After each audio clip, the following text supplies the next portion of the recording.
Hola una vez más, con saludos muy cálidos y un maite irorú a todos los oyentes de Panorama de Noticias de Buenos Aires, de Domingo de Cuentos de Nueva York, y también a quienes escuchen este espacio literario en otro momento y a través de otros medios, como Facebook, mi página web o mi nuevo canal de YouTube.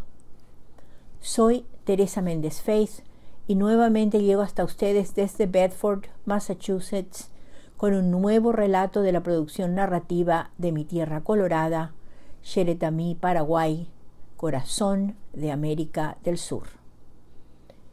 El cuento escogido para hoy se titula La novia abandonada y es de Ana Martini, escritora relativamente reciente cuyo primer libro apareció en 2019 y por lo tanto será una de los varios nuevos autores que se agregarán a la cuarta edición de mi Diccionario de la Literatura Paraguaya.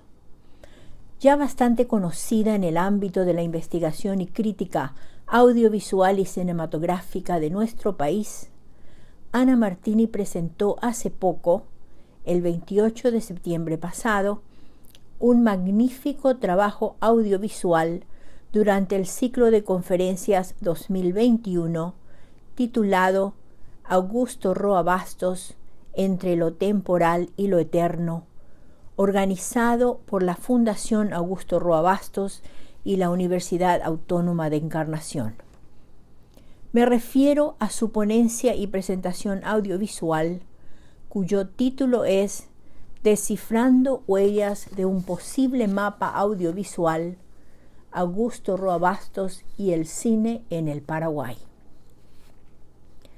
El relato de hoy, La novia abandonada, es uno de los más de 30 cuentos incluidos en la flamante antología de escritoras paraguayas asociadas, lanzada el 12 de octubre pasado y titulada Memorias y escritos de primavera.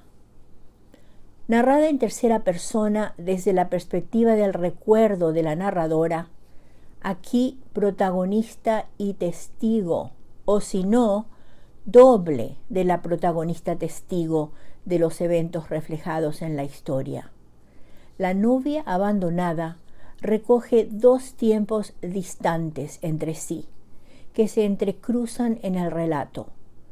El presente de nuestro tiempo, con la narradora ya adulta, y el pasado de los años 60, en que tiene lugar la escena del abandono de la novia registrada ya en el título, La novia abandonada. Y como tengo aquí las respuestas de Ana a las preguntas que le hice sobre este cuentito, voy directamente a sus comentarios al respecto.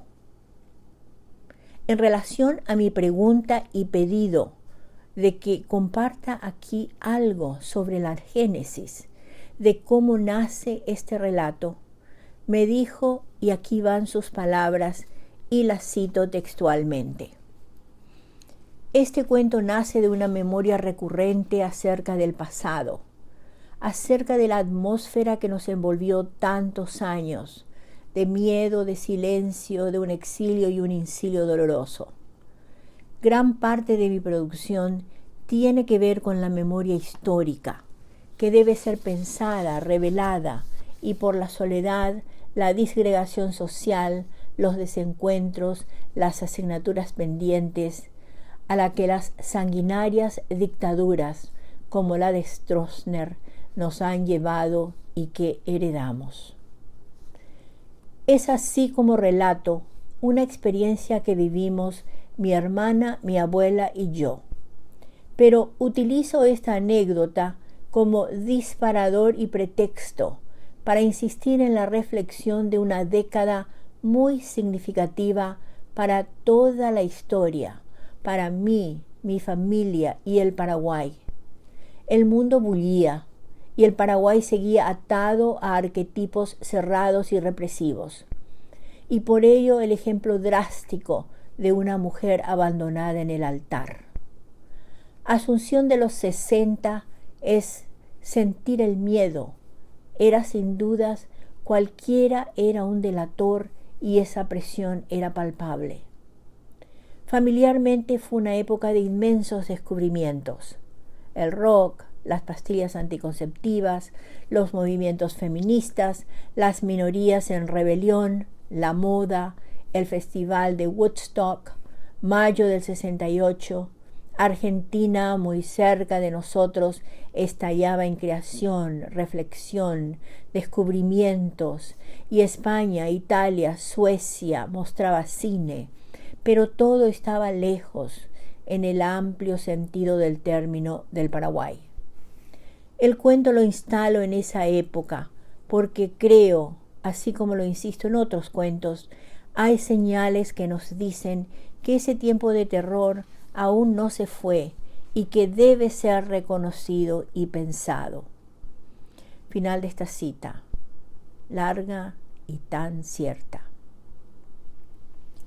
Cuando le pregunté si tenía algo que querría compartir con los oyentes para que comprendiesen mejor su cuento o el porqué de su necesidad de relatar un recuerdo, una vivencia de su niñez, me respondió así y nuevamente la cito tal cual.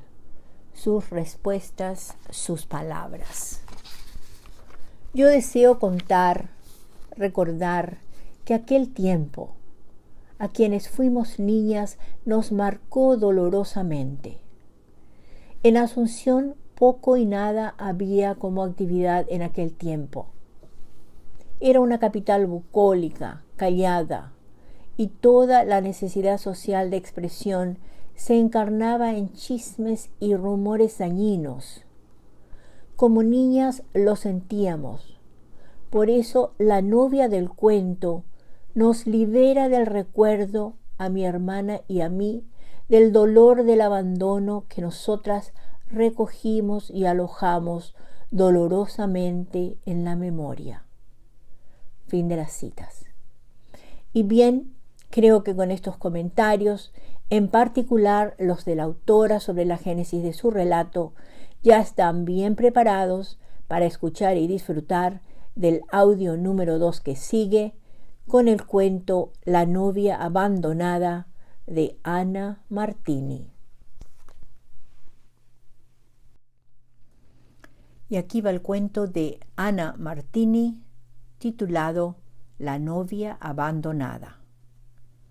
Una de las actividades sabatinas de la Asunción de los años 60 era ir a los casamientos para ver a la novia ingresando, casi siempre nerviosa y tensa, al altar del brazo de su padre y, terminada la ceremonia, despidiéndose en el atrio.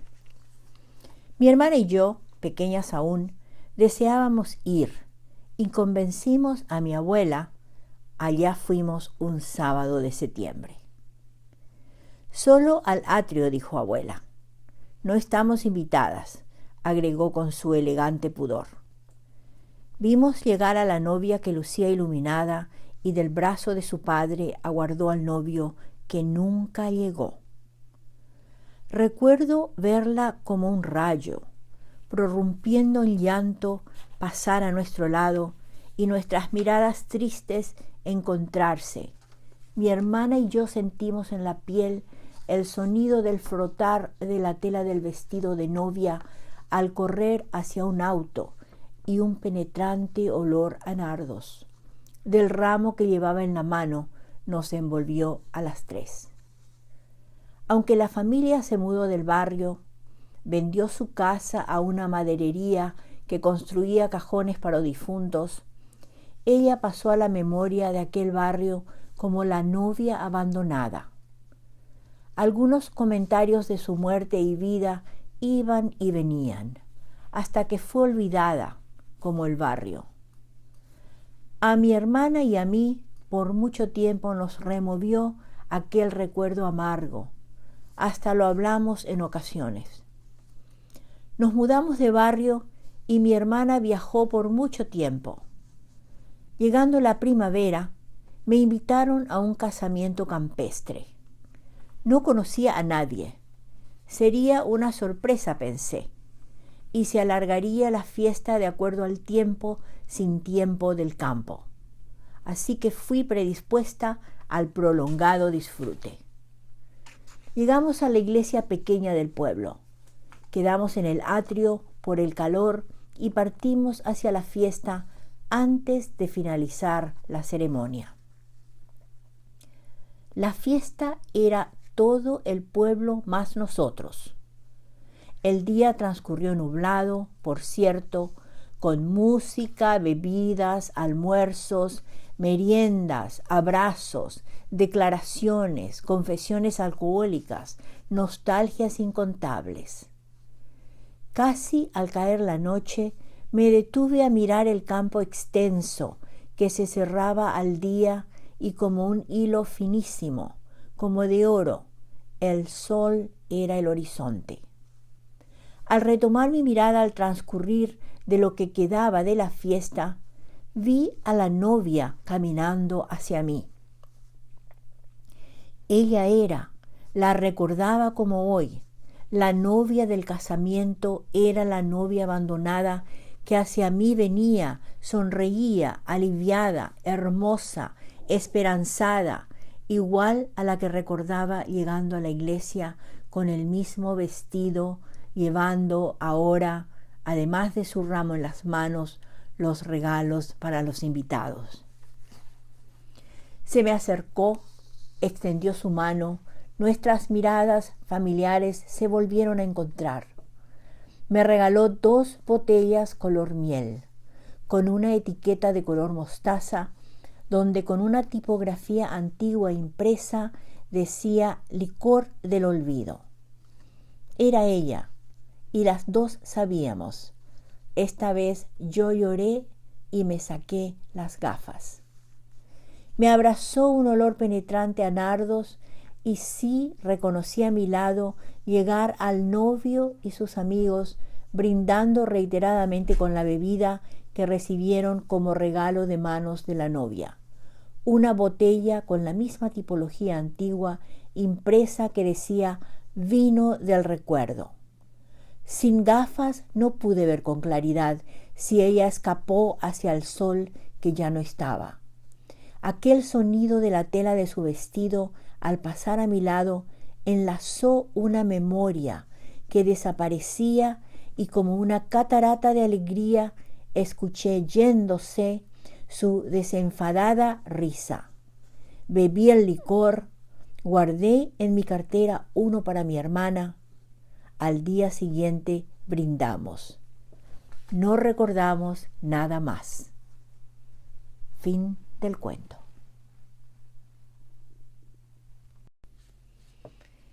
Y aquí van datos biobibliográficos para Ana Martini.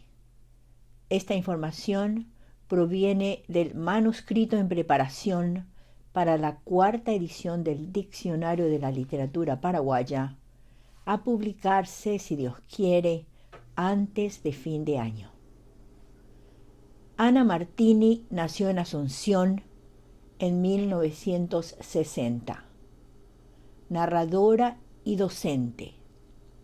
Licenciada en Letras por la Universidad Católica Nuestra Señora de la Asunción, miembro de Escritoras Paraguayas Asociadas, Ana Martini tiene una larga trayectoria como docente y promotora cultural. Su producción literaria incluye, hasta la fecha, 2 libros publicados. Escribiendo en el agua, de 2019, cuentos, y Cuentos descontados, de 2021, en imprenta. Es además autora de varios trabajos y artículos de interés literario y artístico, guiones literarios y cinematográficos aparecidos en la prensa local y en otras plataformas, en libros colectivos y en antologías literarias nacionales y extranjeras.